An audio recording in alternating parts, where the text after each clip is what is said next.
বর্ষার মুখে ঝামা ঘষে দিল মিঠি। বিয়ের আগের প্রেমিকের কথা তুলে বর্ষাকে অপ্রস্তুতে ফেলল মিঠি। তবে কি এবার বুবলাইয়ের সঙ্গে বর্ষার দূরত্ব বাড়বে? এদিনের পর্বে জোকের মুখে নুন পড়েছে, অর্থাৎ কথায় কথায় বর্ষার অতীত উঠে এলো কমলিনীদের সামনে। স্টার জলসার চিরসখা ধারাবাহিকে দেখা যাবে খেতে বসে সবাই মিলে বাবিন ও মিটিলের বিয়ে নিয়ে আলোচনা করছে। বাবিন বলে সে মিটিলের দায়িত্ব নেবে কি, বরং মিটিলই এই বাড়ির অনেক দায়িত্ব নিয়ে নেবে। এরপর মিঠিকেও বলে মিটিলদের বাড়িতে যেতে, কিন্তু সে বলে যাবে না। মিঠির কথা শুনে কুর্চি রেগে যায় আর বলে মিঠি না গেলে সেও যাবে না।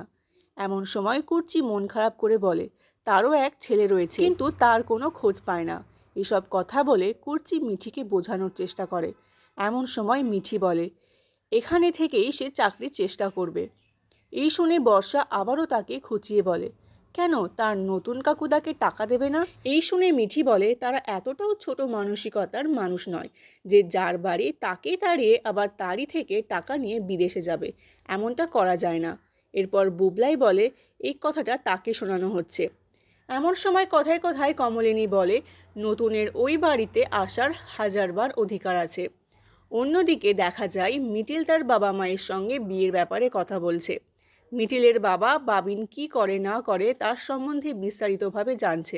এমন সময় মিটিলের মা তাকে বলে বাবিন একটা খুবই সাধারণ ছেলে, তার রোজগারও তেমন নয়, তবুও সে কেন তাকে পছন্দ করছে।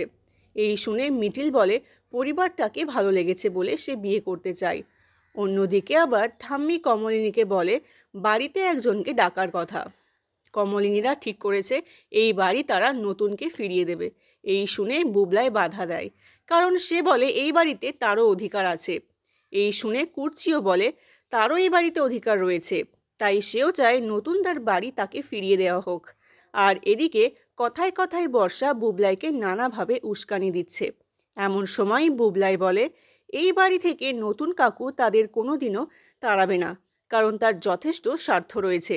এই শুনে কুর্চিও জানায় তোর মাও যদি তাকে শ্রদ্ধা করে ভক্তি ভালোবাসে তাহলে বেশ করে, তারা কমলিনীর নামে কোনো কথা শুনতে চায় না। অন্যদিকে আবার দেখা যায় মিটিলের মা বাবিনের গান বাজনা নিয়ে কথা বলতে থাকে।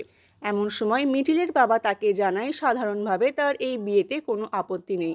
মিটিল বড় হয়েছে, নিজে দেখাশোনা করে বিয়ে করতে চায়। আর সবথেকে বড় কথা তারা দেখে দিলেও যে ভালো ছেলে আসতো আর মিটিল নিজে দেখে ভালো ছেলে বিয়ে করবে না এমন কোনো মানে নেই। এদিকে আবার খেতে বসে রোজই নিত্য নৈমিত্তিক ঝামেলা লেগেই রয়েছে কমলিনীর সংসারে।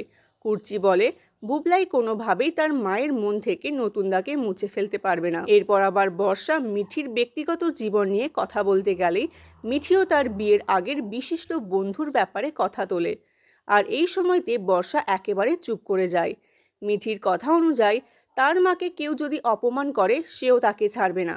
মিঠি বলে দুনিয়াটা অনেক ছোট, তাই কোথায় কখন কি হচ্ছে তা একটু চাইলেই সহজে খোঁজ নেওয়া যেতে পারে। মিঠির মুখে বর্ষার বিশেষ বন্ধু সম্রাটের নাম শুনে বুবলাই রেগে যায় এবং বারে বারে মিঠিকে জিজ্ঞাসা করতে থাকে এটা কে।